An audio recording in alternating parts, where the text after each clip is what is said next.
Hi hello నమస్తే. నేను మీ Eshwari. Welcome to Eshu cooking and blogs. ఈరోజు మన స్పెషల్ రెసిపీ, వర్షాలు పడుతున్నాయి కదా అండి.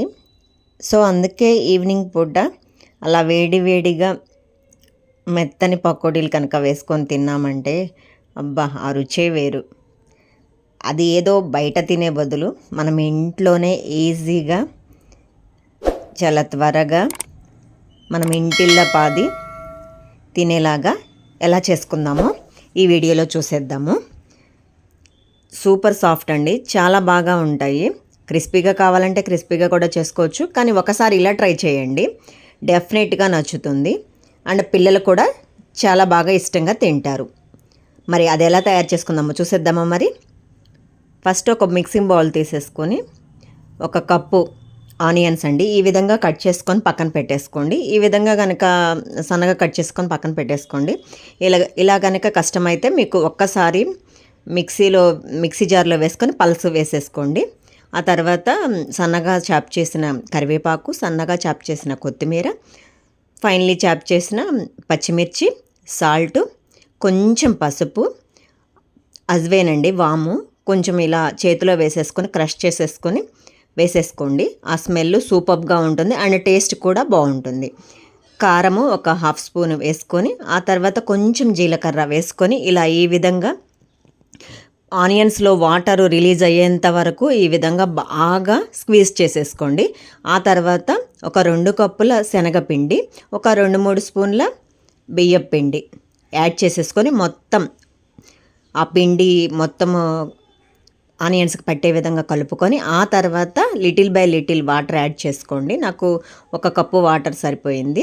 ఈ విధంగా మరీ థిక్గా కాకుండా మరీ లైట్గా కాకుండా ఈ విధంగా సెమీ సాఫ్ట్గా కలుపుకోండి. ఎందుకంటే మరీ థిక్గా కలిపితే మనం వేసేటప్పుడు దానిలో పడడం కష్టమవుతుంది. ఈ స్టేజ్లో కొంచెం నెయ్యి యాడ్ చేసేసుకోండి. నెయ్యి యాడ్ చేసేసుకుంటే చాలా సూపర్గా ఉంటుంది.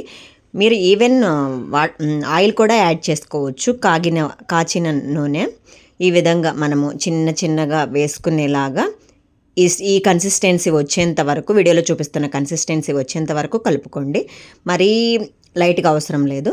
మనం స్టవ్ వెలిగించి ప్యాన్ పెట్టేసుకొని డీప్ ఫ్రైకి సరిపడా ఆయిల్ వేసేసుకొని ఆ తర్వాత కరివేపాకు ఒక రెమ్మ, ఒక 2 పచ్చిమిర్చి ఇలా మొత్తం వేసేసుకొని వాటిని ఫ్రై చేసేసుకొని పక్కన పెట్టేసుకుందాం.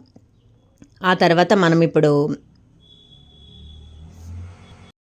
పకోడీ పిండి కలిపి పక్కన పెట్టేసుకున్నాం కదా, ఆ బ్యాటర్ తీసేసుకొని మనము ఇలా వీడియోలో చూపిస్తున్న విధంగా చిన్నగా స్మాల్ డ్రాప్స్గా ఆయిల్లోకి వదలండి. ఈ విధంగా వీడియోలో చూపిస్తున్న విధంగా పెద్ద ఏం అవసరం లేదండి. ఇలా చిన్నవిగా వేసుకోండి.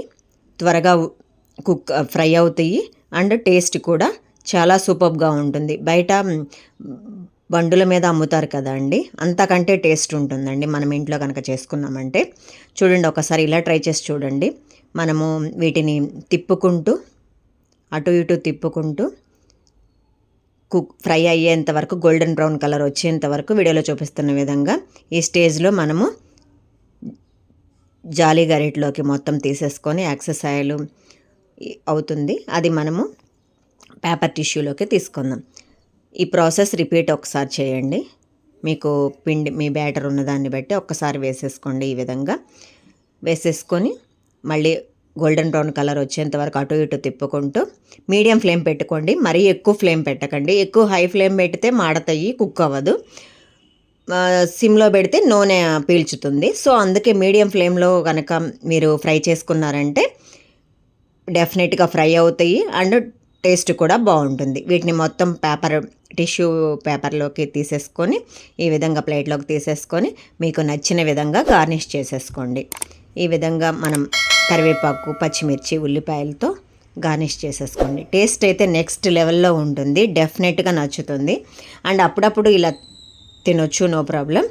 అండ్ నా రెసిపీస్ కనుక మీకు నచ్చినట్లయితే లైక్ చేయండి, షేర్ చేయండి, సబ్స్క్రైబ్ చేయండి.